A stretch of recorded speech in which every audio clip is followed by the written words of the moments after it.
Olá, bom dia, bem-vindo à Escola Bíblica Dominical, a classe de jovens. Espero que você esteja bem e que você tenha um domingo muito abençoado, e que essa classe seja abençoada e proveitosa para todos nós. Amém? Vamos lá. A gente tem trabalhado com a nossa revista dos jovens, que ela, cada lição vai falando sobre um livro, né? Às vezes tinha 2 lições sobre um livro da Bíblia e tal, e falando sobre o Novo Testamento, tá? Na semana passada, o seminarista Felipe trouxe a lição sobre a primeira carta de Paulo aos Coríntios, e foi a última lição dessa nossa revista. Terminamos a revista, graças a Deus. Essa revista a gente vem trabalhando desde o ano passado, né? O Guilherme e o Guizão deu as aulas ano passado, então começou lá. A gente deu continuidade durante esse ano, né? Primeiro nas aulas presenciais e agora, né, fazendo as aulas aqui online. E nós terminamos a revista e vamos começar a nova revista, já dando continuidade a esse conteúdo, tá bom? Então, semana que vem, se Deus quiser, nós começamos a nova revista. E aí, né, nesse meio tempo, eu quis trazer uma lição diferente pra gente fazer um apanhado do Novo Testamento, que eu acho que é importante a gente dar essa olhada de forma ampla, e ajuda a gente a entender o específico também quando a gente olha o todo, tá bom? Então, essa vai ser a lição de hoje. Eu quero aproveitar, né, então, para que a gente tenha essa reflexão sobre o Novo Testamento, né, e para a gente pensar no que a gente tem que ter em mente quando a gente lê os livros do Novo Testamento, né? Então, qual é o contexto que eles fazem parte e vários aspectos aí dessa organização do Novo Testamento. E primeiro eu quero falar dos livros do Novo Testamento, da memorização dos livros do Novo Testamento, né? Você sabe de cor os livros do Novo Testamento? Muita gente sabe, muita gente não, né? Se você olhar lá, se você abrir sua Bíblia lá no comecinho, né? Geralmente tem o índice, o sumário, e aí tem os livros do Velho Testamento, os livros do Novo Testamento, né, a abreviatura e a página, pelo menos no meu assim, aparece a página que começa esse livro. E por que é importante a gente memorizar? Para algumas pessoas isso vai parecer muito básico, né, se você quiser pular essa parte, mas porque quem às vezes tem muitos anos de igreja ou já é aí um aluno assíduo da escola bíblica dominical, provavelmente já sabe de cor a ordem dos livros do Novo Testamento e do Velho Testamento.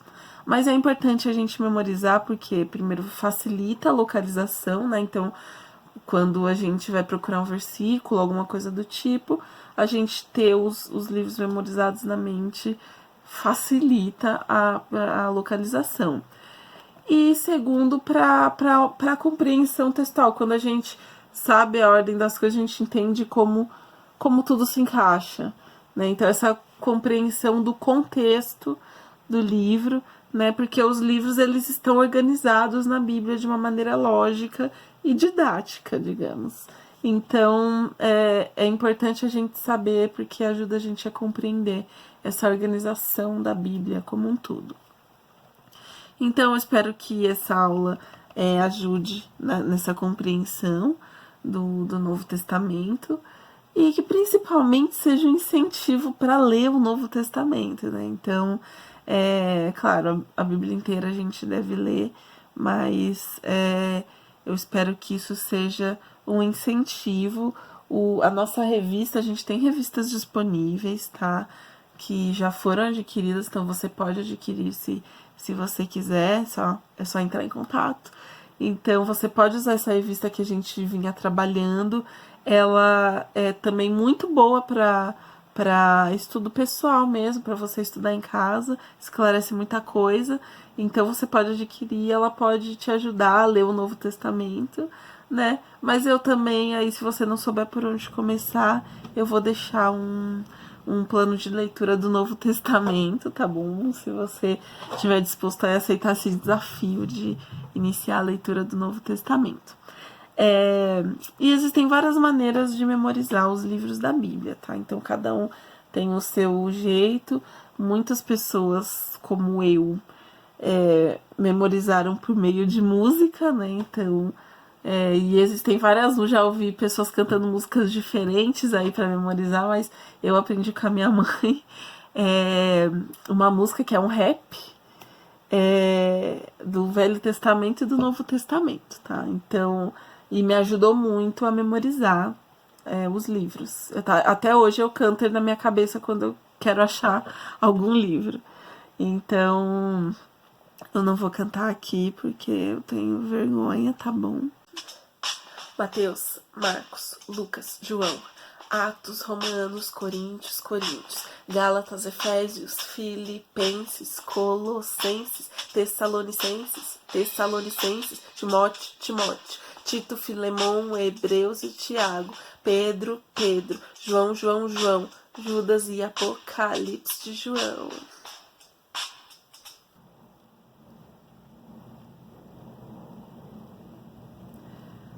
É importante a gente entender o eixo que liga todos esses livros, né? E no fim das contas toda a Bíblia. E por isso que eu quero que a gente dê esse olhar assim amplo hoje nessa aula, tá? E aí eu separei um versículo, ou 2, ou 3, ou 4 de cada livro, pra gente dar aquela olhada mais por cima. Mas, antes de tudo, eu quero fazer um esclarecimento que eu acho importante. A gente já falou sobre isso, a gente falou uma aula basicamente só sobre isso, mas é que às vezes eu vejo por aí algumas observações em relação ao Velho e Novo Testamento, tá? E aí até é legal lembrar que testamento, essa palavra testamento, ela se refere a uma aliança, né? Então o significado dela. Então, no Velho Testamento, a gente vê que se trata de uma aliança com Deus e com Abraão, né? Deus faz uma aliança com Abraão e com o povo de Israel.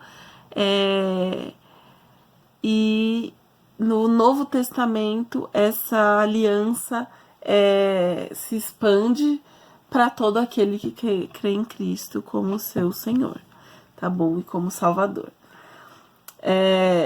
E aí algumas pessoas falam certas coisas a respeito do Velho e do Novo Testamento que dão a entender que como se fosse uma cisão entre os dois, eles fossem duas coisas diferentes, né? E eles apresentam dois Deus diferentes.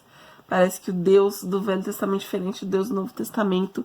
Isso não é verdade, tá? Então, Deus não mudou, o seu caráter não mudou, as suas promessas, os seus mandamentos não mudaram, tá? Então, não tem isso de era um Deus... no Velho Testamento era um Deus mais irado, mais não sei o que. No Novo Testamento é um Deus que é amor. Gente, Deus sempre foi amoroso. Então, Deus não mudou. Não são duas coisas diferentes, tá? Então, toda a Bíblia é uma história só. E essa história aponta para Cristo. E ela foi escrita para nós, tá? Então, o Novo Testamento é uma continuidade dessa história do Velho Testamento, que é a história da redenção da humanidade. Então, se a gente for fazer um resumo dessa história, basicamente Deus criou o mundo, criou o homem, e ele criou o homem para viver em parceria com ele, em parceria com Deus, reinar sobre o mundo. Porém, o homem se rebela contra Deus e ele quer decidir por si mesmo o que é bom, o que é ruim, ele quer tudo por ele mesmo. E isso leva ao quê? A um mundo de pecado, de caos, de destruição, de morte. E aí Deus escolhe Abraão, um homem justo, um homem temente, para restaurar a humanidade por meio da sua descendência. E aí isso leva a nação de Israel, porém a nação de Israel se rebela, também se afasta de Deus, e Deus a busca de volta várias vezes. Mas ele continua não desistindo da humanidade. E aí no Novo Testamento a gente vê que Deus vem, Jesus, né, vem, então é Deus vindo pessoalmente, né, para o meio dos homens, se fazendo homem, para restaurar Israel e por meio da nação de Israel trazer o seu reino, né, instaurar o seu reino de justiça e paz, que é para todo mundo, para todas as pessoas. Então, assim, o resumão basicamente é isso. E essas diferenças que se colocam entre o Novo e o Velho Testamento, é óbvio que tem diferenças, mas não é tipo, o Deus é diferente, isso não é verdade, Deus não mudou. E o Novo Testamento ele é realmente a continuação da história. Então, tem diferenças muito grandes porque existe um intervalo de 400 anos entre o Velho Testamento e o Novo Testamento. Então, o mundo estava diferente, né? É um mundo completamente diferente culturalmente, socialmente. As coisas tinham mudado radicalmente e também as coisas mudariam por causa do que Deus estava operando, né? Então, por meio de Cristo. Então, ele envia Cristo e aí não só o mundo mudou, mas muda a relação entre Deus e o homem por causa de Cristo. Então vamos lá ao Novo Testamento. O Novo Testamento é composto de 27 livros. Esses livros, se a gente pensar em relação ao Velho Testamento, que levou séculos para ser escrito, o Novo Testamento ele foi escrito em um período muito curto de tempo. Esses livros eles estão dentro ali de 40 anos desse primeiro século, né, depois de Cristo. E foi escrito aí pelos primeiros seguidores de Cristo, né? Então as pessoas que estão ali, aconteceu e já foi escrito, papo 1. Ali tá tudo bem próximo, né? Os acontecimentos estão bem próximos. E vamos começar nos 4 primeiros livros, que são os chamados evangelhos, tá? Mateus, Marcos, Lucas, João. Então, esses 4 evangelhos, a palavra evangelho significa boas novas, né? Boas notícias. Então, eles vêm anunciar uma notícia. E quando a gente lê, a gente fica óbvio que, primeiro, os 4, eles contam mais ou menos a mesma história, que é a história de Jesus. Então, eles contam a história, o que vem antes do nascimento de Jesus. Aí conta o nascimento de Jesus, o ministério de Jesus, a morte de Jesus, a sua ressurreição e a sua ascensão. Então, todos eles contam essa história, mas eles têm diferenças, eles têm construções, são construídos de maneiras diferentes e eles muitas vezes têm ênfases diferentes, né? Então, eu vou ler um versículo um trecho de cada livro, tá? Então, começando por Mateus. Então, você pode abrir aí, a gente vai sempre seguindo pra frente, né? Cada hora um livro. Então, começar em Mateus. Mateus 1, 21 a 23, diz assim: ela dará à luz um filho, e você deverá dar-lhe o nome de Jesus, porque ele salvará o seu povo dos seus pecados. Tudo isso aconteceu para que se cumprisse o que o Senhor dissera pelo profeta. A virgem ficará grávida e dará à luz um filho, e lhe chamarão Emanuel, que significa Deus conosco. Então aqui, né, o livro de Mateus, ele ele aparentemente ele tem um direcionamento mais para os judeus, né? Então ele traz uma genealogia que era importante para os judeus, mostrando que Jesus é descendente de Abraão e descendente de Davi, e que isso é o que consta nas promessas a respeito do Messias. Então, aqui ele demonstra como Jesus é o Messias, tá? Então, e aqui ele já cita também uma profecia a respeito do Messias, mostrando isso do nascimento de Jesus. Marcos, capítulo 1, versículos 14 e 15. Diz assim: depois que João foi preso, Jesus foi para a Galileia proclamando as boas novas de Deus. Ou proclamando o evangelho, uma outra versão diz, pregando o evangelho do reino de Deus. O tempo é chegado, dizia ele, o reino de Deus está próximo. Arrependam-se e creiam nas boas novas. Então aqui é o próprio Jesus anunciando as boas novas. E as boas novas é o quê? É o reino de Deus, é a vinda do reino de Deus. E quem instauraria o reino de Deus na terra? Jesus. Então ele está anunciando as boas novas e ele a própria boa nova, né? Então ele é a notícia e ele é o noticiador aqui nesse versículo.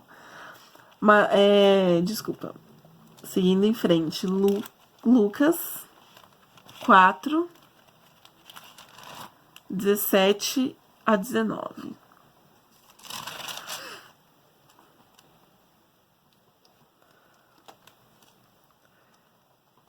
Foi-lhe entregue o livro do profeta Isaías. Aqui está falando de Jesus, né? Entregue o livro do profeta Isaías, abriu e encontrou o lugar onde está escrito: o Espírito do Senhor está sobre mim, porque ele me ungiu para pregar boas novas aos pobres. Ele me enviou para proclamar liberdade aos presos e recuperação da vista aos cegos, para libertar os oprimidos e proclamar o ano da graça do Senhor. Então aqui ele falando das boas novas, né, trazendo a profecia de Isaías e demonstrando que ele é o cumprimento dessa profecia, né? Então ele veio para os necessitados, para os pobres, para os doentes. E agora João 1,14.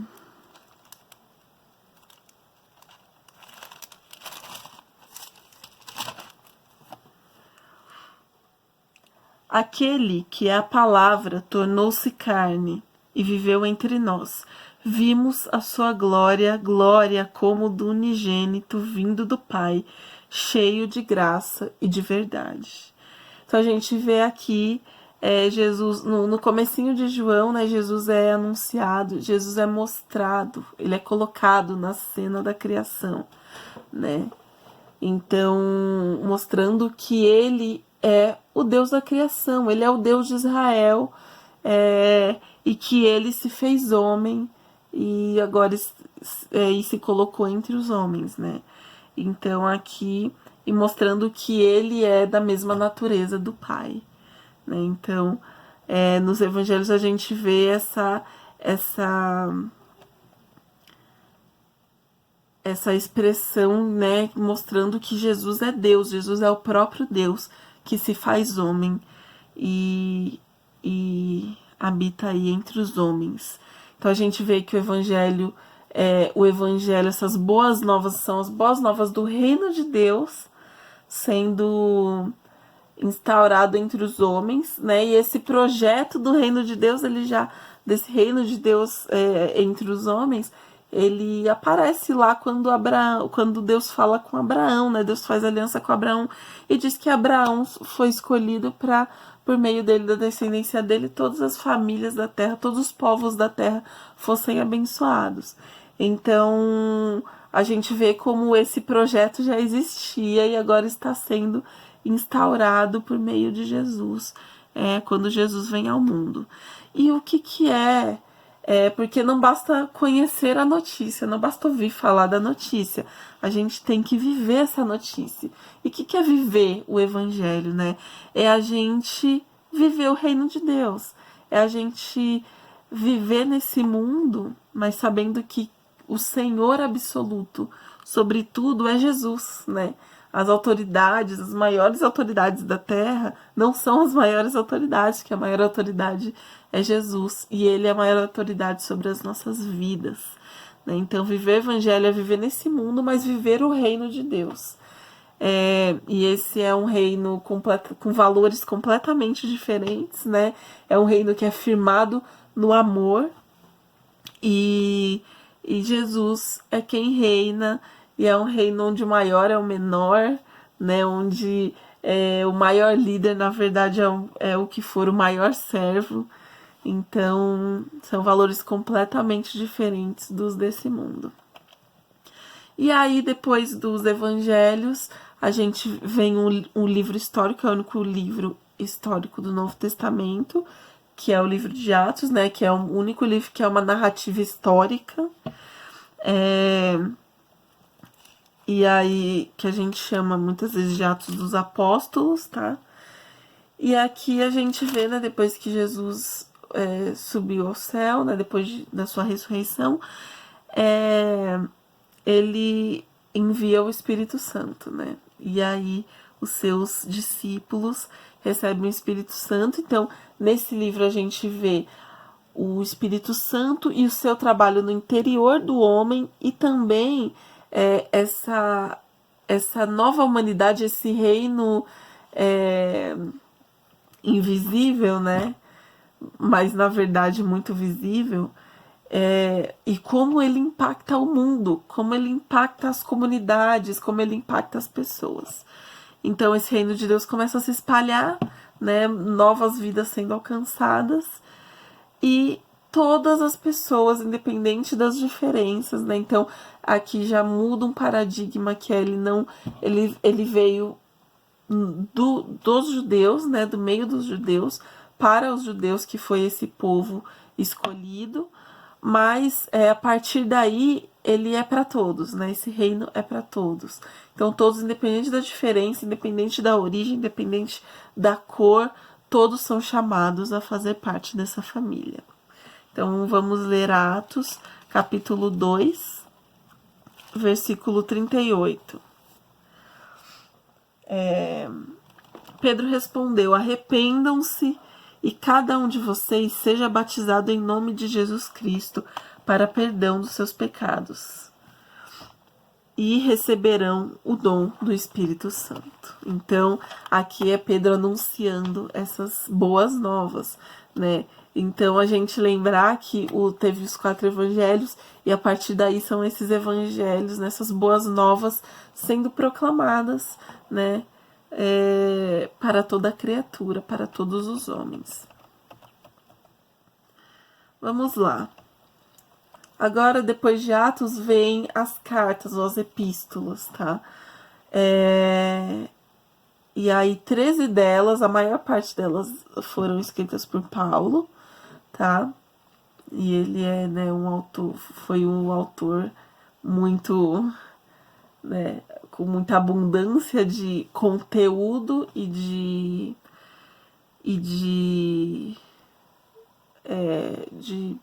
quantidade, né, do que ele escreveu.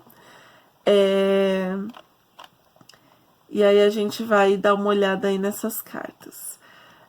O que é importante a gente lembrar quando a gente está lendo as cartas? Primeiro, a gente lembrar que elas não são independentes, elas compõem a história da Bíblia como um todo, tá? Então elas continuam contando elas continuam contando essa história e contextualizando essa história. Eles fazem parte da história da Bíblia, não são soltas. Segundo, é importante a gente pensar no contexto social e cultural daquele momento em que elas foram escritas, tá? Elas...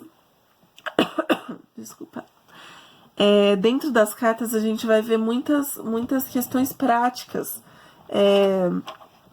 sendo colocadas. Então é importante entender que ali era o período do Império Romano, tá? Então aquela região da Palestina estava sob o domínio do Império Romano, e o Império Romano tinha uma mão de ferro em muitos aspectos. Ele cobrava altos impostos, tinha estruturas sociais, né, de opressão que oprimiam as pessoas mais pobres. Certas camadas sociais eram oprimidas com muita força, né? Então muitas pessoas mal tinham condições de viver, viviam com muita pobreza. Então tinha vários aspectos, né? Tinha as estruturas de poder, tinha o funcionamento ali do Império Romano, né? Então a gente vê várias alusões a essas questões, né? Até também nos evangelhos, na vivência de Cristo, a gente vê isso também.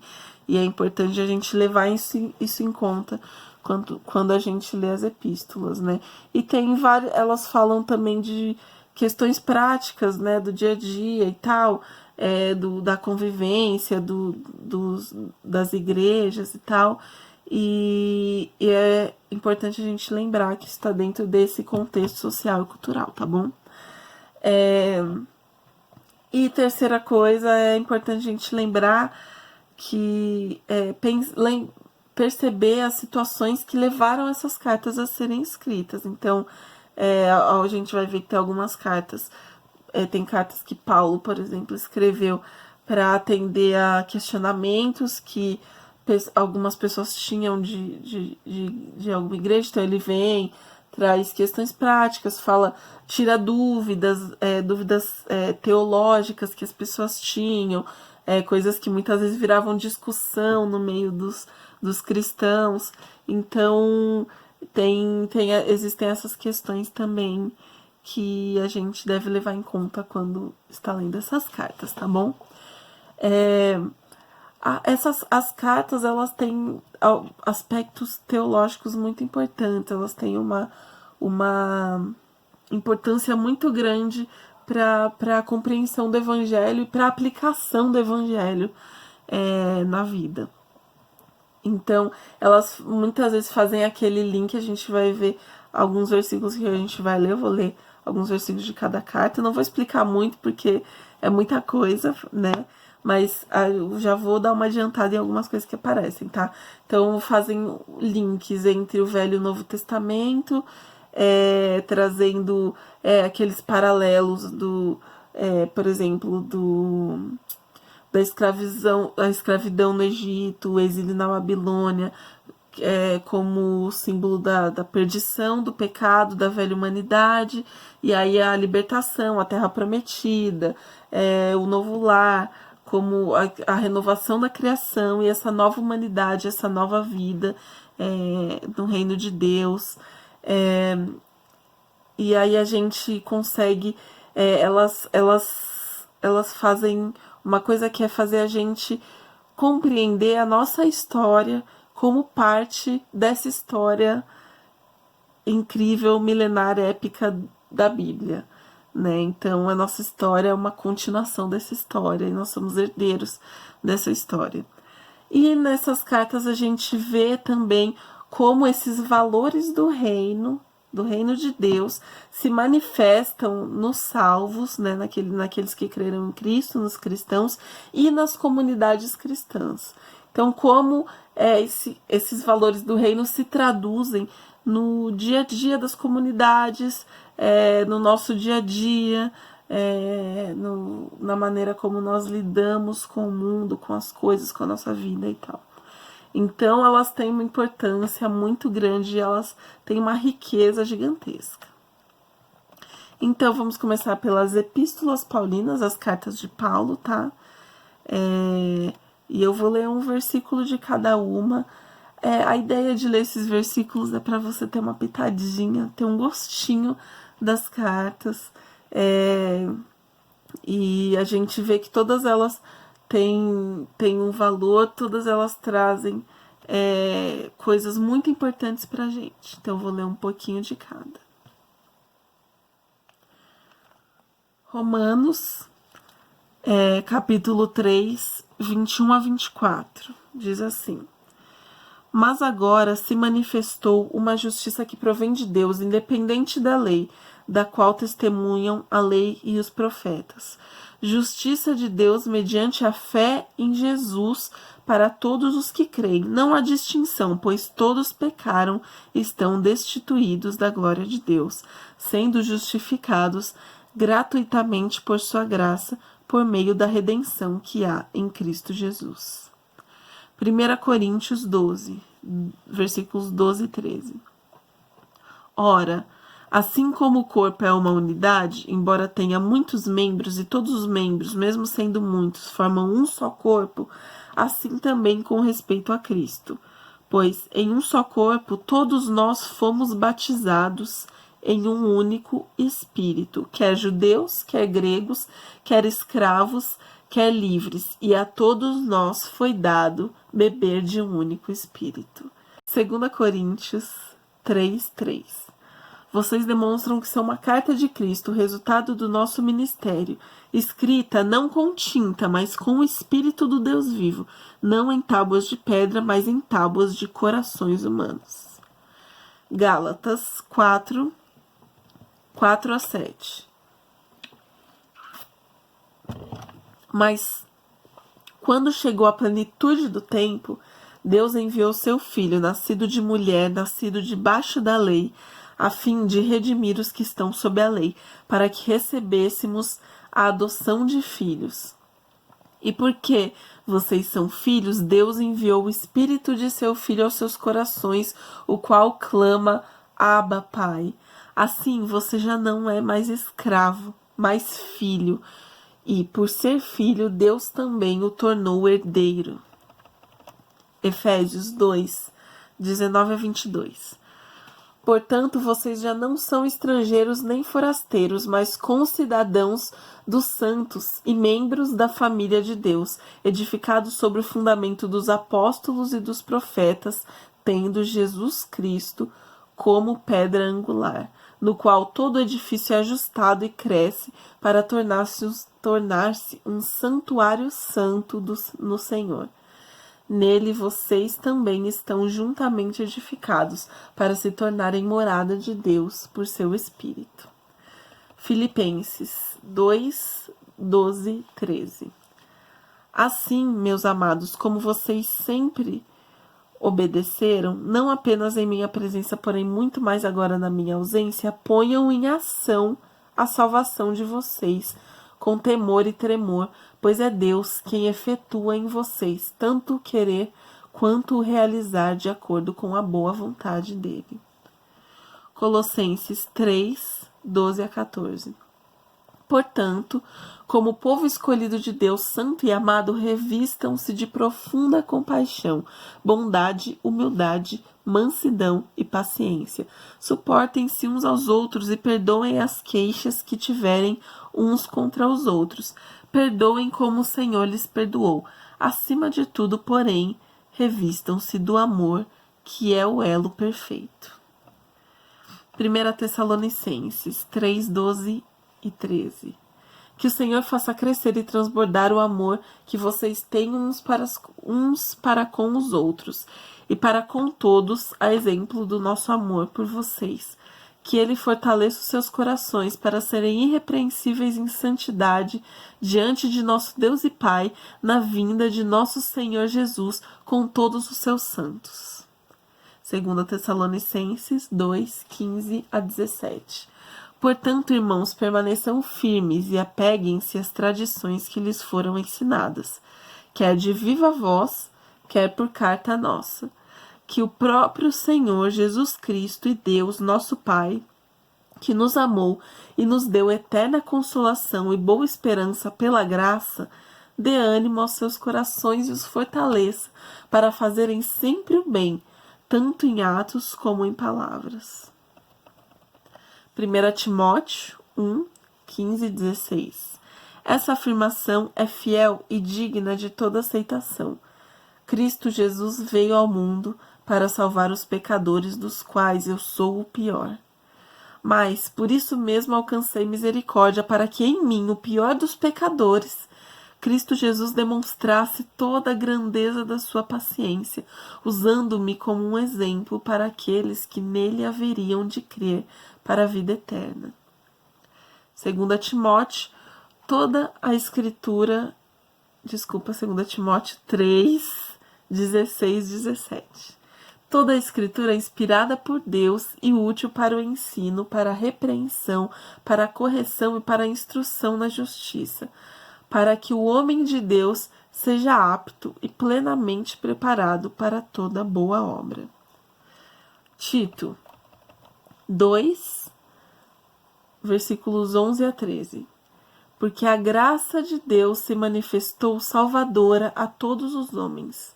Ela nos ensina a renunciar à impiedade e às paixões humanas e a viver de maneira sensata, justa e piedosa nesta era presente, enquanto aguardamos a bendita esperança, a gloriosa manifestação de nosso grande Deus e Salvador, Jesus Cristo. E Filemon 1, 4 a 6. Sempre dou graças a meu Deus, lembrando-me de você nas minhas orações, porque ouço falar da sua fé no Senhor Jesus e do seu amor por todos os santos. Oro para que a comunhão que procede da sua fé seja eficaz no pleno conhecimento de todo o bem que temos em Cristo. Esses são trechos das cartas de Paulo, tá? É interessante que as cartas de Paulo foram organizadas da maior para menor, né? Da mais extensa para menos extensa. Então, a gente começa em Romanos, acaba em Filemon.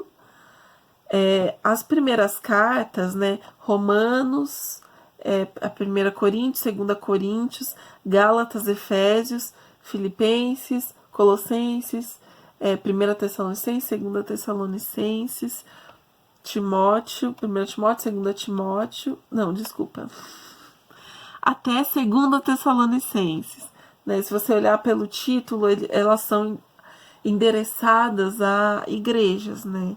Então, aos romanos, né? Então, da igreja de Roma, né? Coríntios para a igreja de Corinto, né? Gálatas da Galácia, Efésios de Éfeso, Filipenses de Filipo, Colossenses de Colosso, Tessalonicenses de Tessalônica. Então, são endereçados a igrejas, né? A comunidades. E tem todo aquele aspecto que elas, como nem todo mundo sabia ler na época, né? Elas seriam lidas, né, em alta voz para as pessoas. Então elas tinham esse teor teológico, né, de ensino mesmo, de fundamentar, né, de firmar as bases do evangelho, né? Então a gente vê aí falando sobre Cristo, sobre a fé, sobre a justificação por meio da fé em Cristo, trazendo tem elementos que aparecem em todas, né? Quando a gente vê que existe uma coesão muito grande tanto nos evangelhos quanto nas cartas, existe uma coesão de conteúdo, né? Então não existe uma contradição no conteúdo, né? Então elas tem aquilo que você vê que é como se fosse um tecido trançado, assim, sabe? E que dá firmeza, dá sustentação para a nossa fé. Então, essas cartas foram endereçadas para essas igrejas, para essas comunidades, e a gente tem as cartas que são cartas endereçadas para uma pessoa, o destinatário é uma pessoa, como é a primeira epístola para Timóteo, 2 Timóteo, Tito e Filemon. Então, essas 4 são endereçadas para pessoas específicas, né? E aí elas têm, você vê que a linguagem muda um pouco a maneira como ele coloca as coisas, ele coloca de maneira mais pessoal. E aí depois a gente vai para as outras epístolas. A gente tem a carta aos Hebreus, que é uma carta que o autor é desconhecido, né? E o destinatário também, ele tem um destinatário explícito na carta, né? Só a gente consegue entender que são pessoas, pelo nome, hebreus, né? São pessoas que da fé judaica, né? Que vem da fé judaica, não gentios convertidos, e porque essa carta ela tem um conteúdo bem denso da fé judaica, né? Então a gente compreende aí isso a respeito dessa carta. E aí um versículo que eu separei de Hebreus, que é Hebreus 11:6. Sem fé é impossível agradar a Deus, pois quem dele se aproxima precisa crer que ele existe e que recompensa aqueles que o buscam.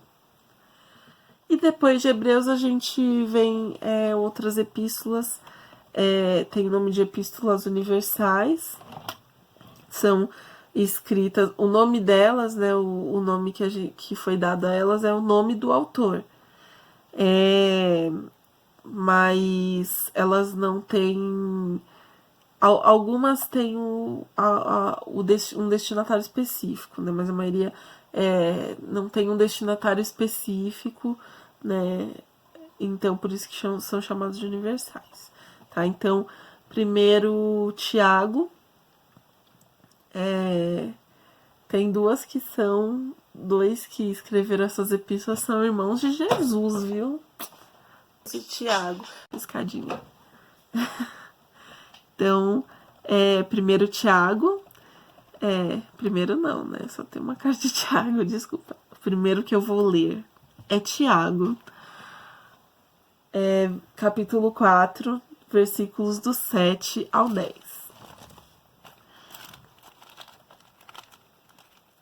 Vou ler aqui na minha colinha pra gente ir mais rápido, tá bom? Portanto, submetam-se a Deus, resistam ao diabo e ele fugirá de vós. Aproximem-se de Deus e ele se aproximará de vocês.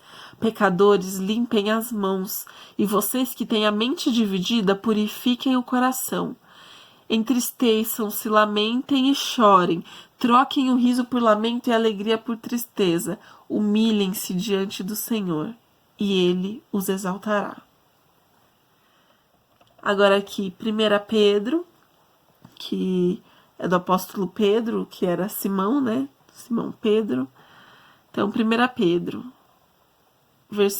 capítulo 4, versículos 7 e 8.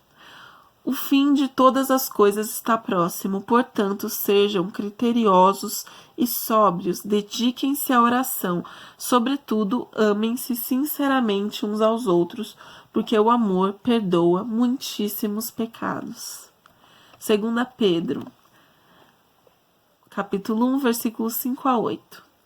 Por isso mesmo, empenhem-se para acrescentar à sua fé virtude.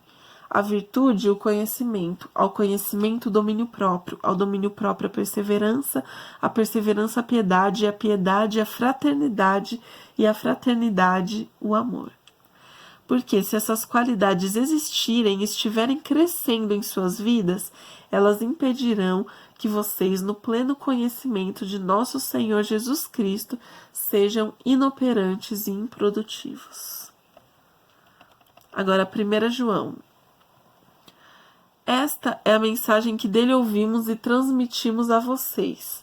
Deus é luz, nele não há treva alguma. Se afirmarmos que temos comunhão com ele, mas andamos nas trevas, mentimos e não praticamos a verdade.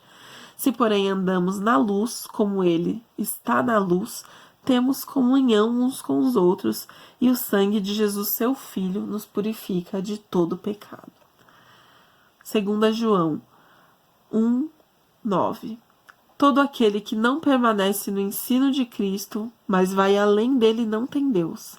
Quem permanece no ensino tem o Pai e também o Filho. 3 João 1:2. Amado, oro para que você tenha boa saúde e tudo lhe corra bem, assim como vai bem a sua alma. E Judas, o livro de Judas. Judas e também o irmão de Jesus. Edifiquem-se, porém, amados, na santíssima fé que vocês têm, orando no Espírito Santo. Desculpa, eu não falei a referência. É Judas 1, versículos 20 e 21. Edifiquem-se, porém, amados, na santíssima fé que vocês têm, orando no Espírito Santo. Mantenham-se no amor de Deus enquanto esperam que a misericórdia de nosso Senhor Jesus Cristo os leve para a vida eterna. E aqui terminam as epístolas, né? E a gente vê... aqui a gente tem alguns elementos que se repetem nesses versículos que a gente viu, mas tem muitos elementos que se repetem nas cartas como um todo, né? Então, essa reafirmação da mensagem do Evangelho está sempre presente. A esperança do retorno de Cristo, né? Então, quando fala que o tempo está próximo, e se fala muito do amor, né? Como a gente tem que viver esse amor, esse valor, né? Os valores do reino se traduzindo nessa vida, então, nessa vida desses filhos de Deus, né? Que foram adotados. E e também, né, os cuidados que a gente deve ter na nossa vida em relação aos ataques do inimigo, né, para tentar nos afastar de Deus. Então, também incluindo mensagens enganosas que chegam aos nossos ouvidos e que a gente não pode se deixar enganar, a gente tem que ficar firme no evangelho verdadeiro. E todas essas cartas, apesar delas serem... muitas têm destinatário, mas todas foram escritas para alguém ler naquele momento histórico, né? Elas estão inseridas dentro de um momento histórico, então elas tinham um destino específico naquele momento histórico, mas elas são pra gente também, né? Então o conteúdo delas é precioso e é de valor eterno, né? Ele vale pra gente hoje, né? Então a gente tem que ler com muito carinho e entender que é pra gente. E aí, por fim, nós temos o livro profético, que é o Apocalipse, né? Então, essa revelação que João recebeu, né,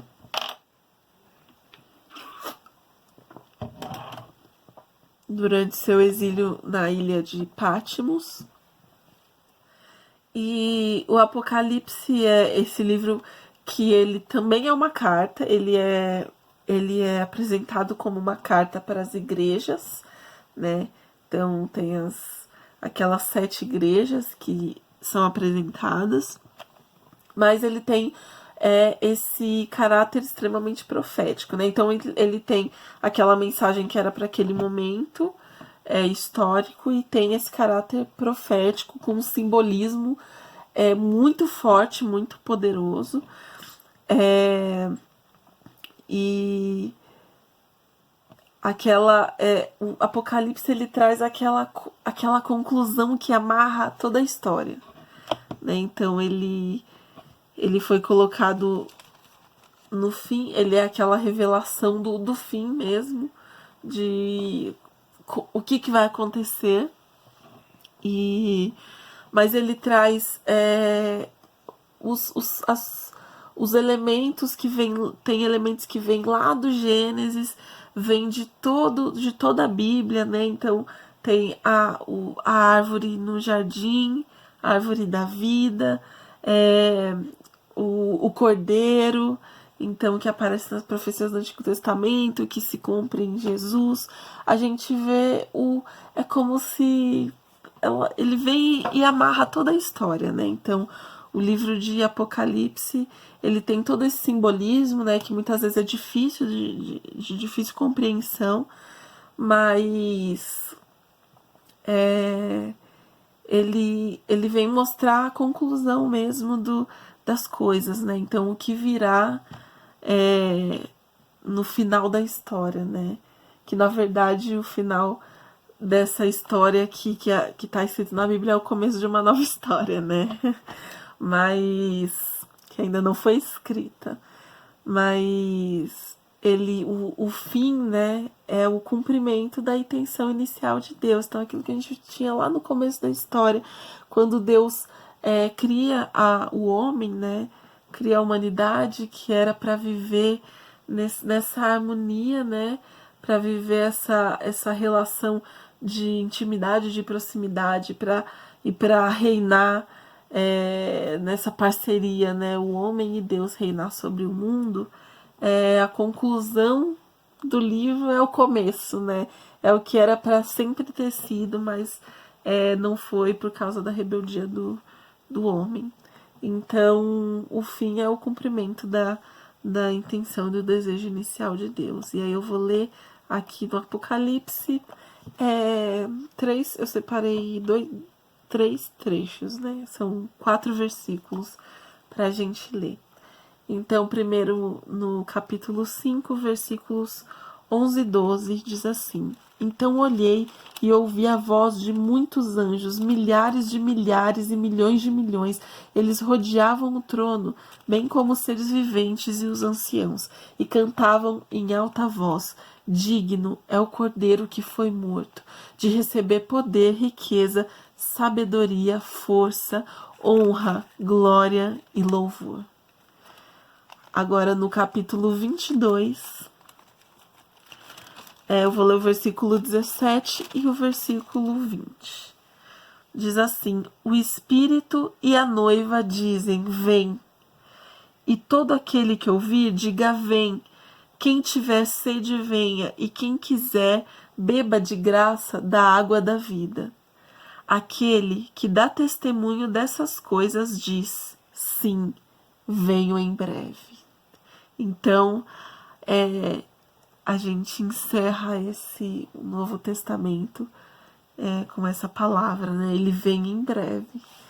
E a gente vê como tudo, né? A gente muitas vezes está acostumado a ler trechos separados, mas tudo é uma história só, faz parte de uma história só que aponta para Cristo, né? Então, Cristo é esse cordeiro que diz sim, venho em breve.